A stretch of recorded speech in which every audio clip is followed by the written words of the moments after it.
Disclaimer, in this episode we will talk about suicide and self-harm. I cannot be defeated. I will never be. Although now the time has come. I don't want people to remember me like that. I cannot live with the shame. I am Cleopatra. I am a goddess. I will live forever. These are the last thoughts of Cleopatra, the last female pharaoh of Egypt, as she is lying in her bed on the 12th of August 31 BC. Her room is filled with luxury. But there is nothing that shines inside of her. Outside, she can still hear the screams of people. They are shouting out of joy because of the victory. Others are shouting because of grief for the defeat. She hears the clinking of weapons.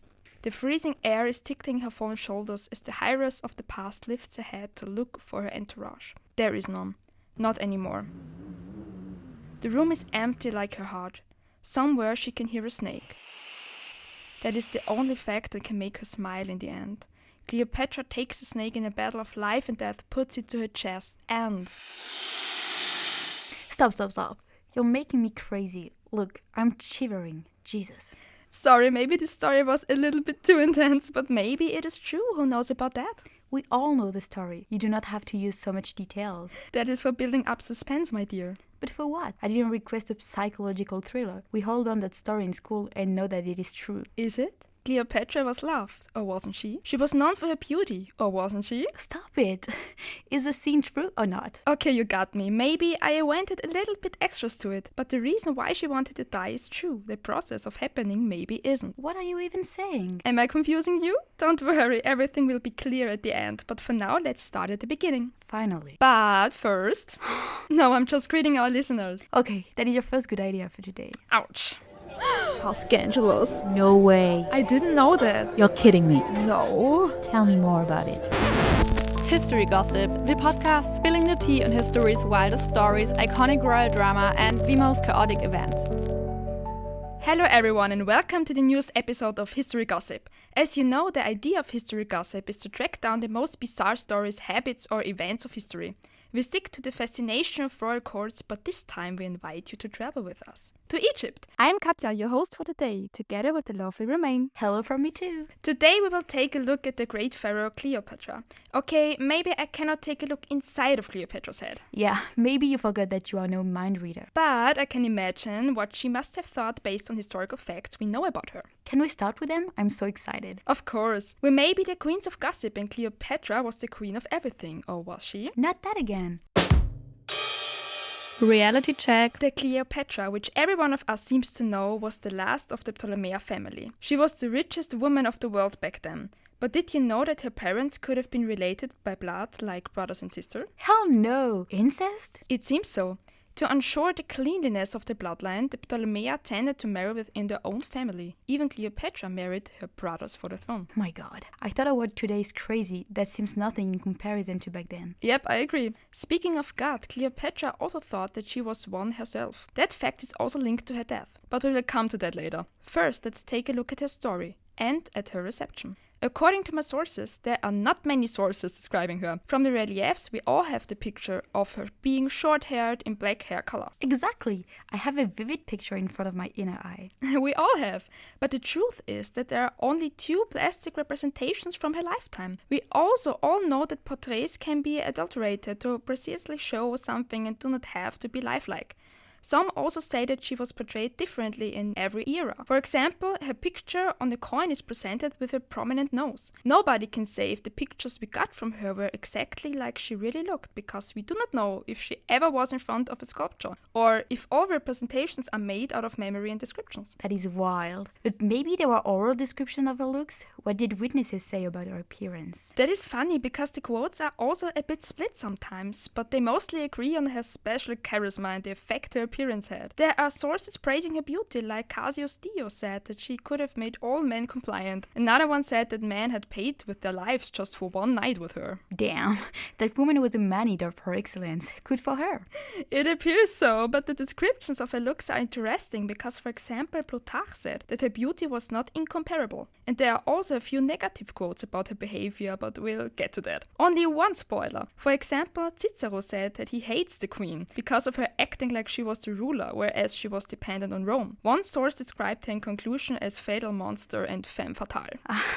Men and their egos. Her looks are the one thing, but what about her intellect? She seemed to be quite educated. Exactly. For example, she was capable of the Egyptian language alongside 7 others, so she got the power.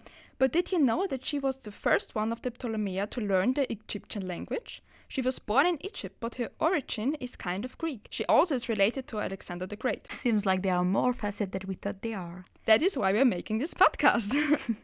So to fully understand her, we must take a look at her story.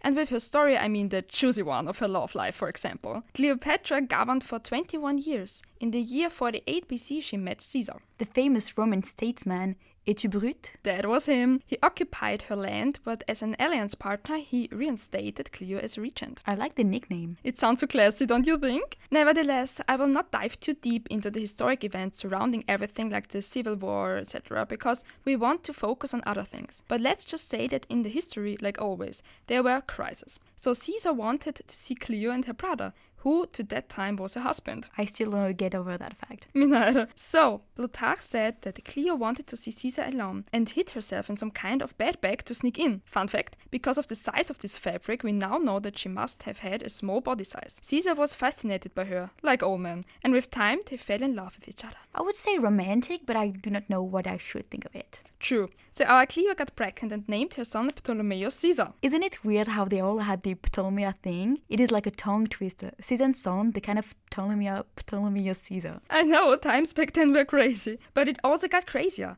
After she was in Rome and Caesar got killed, she got back to Egypt to strengthen her power and made her child son the co-regent. Obviously, because the 3 years old is totally fitting for such a position. Isn't it obvious? But back to her love life. It couldn't get juicier, I am telling you. Tell me. Later, Cleo was in a relationship with Mark Anton, also a later Roman statesman who was, drumroll, related to Caesar. At least she kept it in the family. Kind of. She knew Mark from her time being with Caesar. Sources say that Cleo came to Tarsus after the war with a huge ship where Mark had a trial. Cleo knows how to entrance. She stole the show, and so Mark also got to see her. They were a perfect fit. Cleopatra saw herself as the reincarnation of Isis, the goddess that had the ability to awake the dead, and was the mother of Egypt. Whereas according to a source of mine, Mark believed to be the reincarnation of Osiris.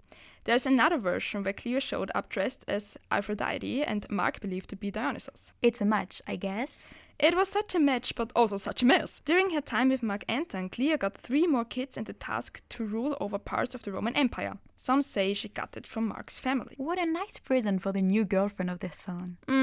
There also was a coin to show that. Mark Anton, now the governor of Rome, was on the one side and Cleo on the other. So they united 2 empires. And it was not all happy-peppy. Octavian was Mark Anton's greatest rival and the adopted son of Caesar. It still stayed in the family. What a plot twist. The rival spoke very badly about Mark Anton, but not only about him. It is said that Octavian said something like, "The Egyptian broad is going to ruin Rome." Oh, not a huge fan. He was a hater, but a successful one. Mark Anton and Cleopatra were defeated by him. Didn't expect that after all I've heard so far. But what happened with Cleopatra after this failure? She certainly wasn't used to being defeated. She wasn't. Oh, she wasn't. This is why she took drastic measures. You mean you know what she did? Unfortunately, yes. So Octavian wanted to take her with him as a trophy. So she decided to end things. And with things, I mean her life. How did you do it? I'm shivering again. Before I tell you this, I have to show the details surrounding her death. Ugh, why? We will get to all that, stay tuned. Certainly we cannot exactly say what happened because nobody found Cleo's tomb yet. Kathleen Martinez was one of the archaeologists trying to find it. It isn't that easy because it is said that Cleo was entombed near her known environment, but for example, Alexandria was partly destroyed 1,000 years ago, and so the tomb could have been somewhere underwater. Plutarch did record her funeral, but still nobody really found the tomb yet. That's crazy. What a mystery. Yeah, but back to Kathleen. She discovered 17 shafts under and a clay table referring to Isis at the great grave of Osiris named Tabosiris Magna near Alexandria. They also found coins with Cleo's face on it there.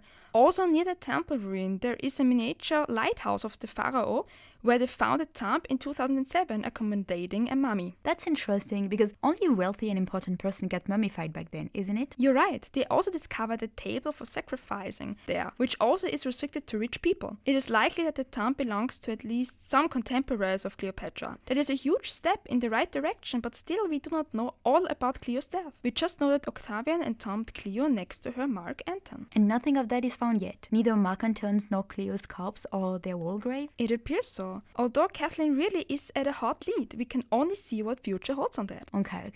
But back to the past. You wanted to tell me how Cleopatra died in the end. You're right, sorry. So the famous story is that she killed herself using a snake. But scientists discovered that poison from this kind of animal would not certainly lead to death. Also, there would have been marks. It is much more likely that she used another kind of poison, like something from plants, or a poison in her hair clip, or a pin, or a solve. There are many possible variations, but the result stays the same. For Cleo to make it look like a snake just makes sense, because the snake and Cleo, at least in her opinion, are both reincarnations of Isis, and referring to the belief this circumstance would lead to the gods instantly. That is incredible, right when you think you know a story. Exactly. That is what gossip is about, finding the true core. Why are you not saying anything else? That is a dramatic pause, so between it, please. So then, let's continue with some random facts about Cleo you certainly also didn't know yet, which can easily be used at the pub quiz, or just to annoy anyone with your knowledge like I do now.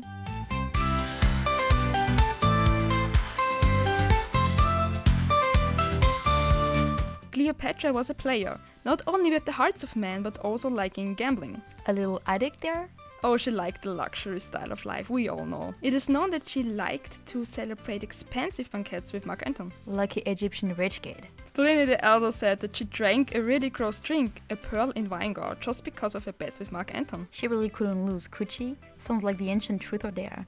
She also liked roleplays. Not as juicy as you might think, I mean, who knows. But it is known that she liked to dress up as a slave together with Mark Anton and go on an expedition. Not so funny knowing how she later on nearly ended up as a slave herself. Let's conclude with the less funny fact. Some sources say that Cleopatra did not hesitate to let her own family members be killed. According to that, she might have took a request to Mark Anton about her sister's head, only to keep the throne. Her sister, or at least scientists think that it is likely that this body could be her sister's, is the only from the Ptolemaic family that was found yet, at least partly. Oh my god. How? They found a tomb in Turkey and reconstructed it digitally to see Egyptian elements from the lighthouse of Alexandria, referring as a symbol to the power of the Ptolemaic. Oh, and they found bones, without a head, but still, from a young girl there who must have been from a powerful family, because the tomb was inside of the city to the period of Cleo's governorship. So they added one and one together. No, I mean, how can you let your family be killed? Like, emotionally? Oh, that is brutal, isn't it? Quite disturbing. Are we still a fan of Cleo? Let's leave it like that. Feel free to let us know your opinion in the comments. Are we fangirling or despising her behavior, or is it something in between? So, it is time to drink up your coffee. That was enough drama for today. Yeah, but it was a good kind of drama. I mean, something really is too much, but it was interesting. I liked it. I think so too. So you can say that Cleopatra was a ruler who knew how to expand and to use what God gave her. Her liaisons with Caesar and Mark Anton, who are also linked together, are quite spicy and fascinating. But she also was not only known for her appearance, but also because of her knowledge and strength, which she lost at the end. So in fact, the story from the beginning was partly true, because no one knows what really happened. Cleo killed herself because of the failure with what kind of poison ever. Yeah, that is true. But maybe there's someone out there who is so fascinated with her after hearing this episode that it starts a new wave of searching for a tomb, and after all, Cleo's unsolved secret will be discovered too. Let's just keep it realistic and just be happy if someone learns some new details today. Okay, agree on that. I hope that you liked our episode and stay tuned for the next hot gossip to come. Let's hear from each other again soon. Bye! Hear you soon. Until next time. Thank you for listening to History Gossip. This episode was written by your host Katja Haumer, co-host Roman Dujardin, concept and project management Lena Jansa and Melanie Schönberger, editing Melanie Schönberger. History Gossip is a project developed by students of the University of Vienna.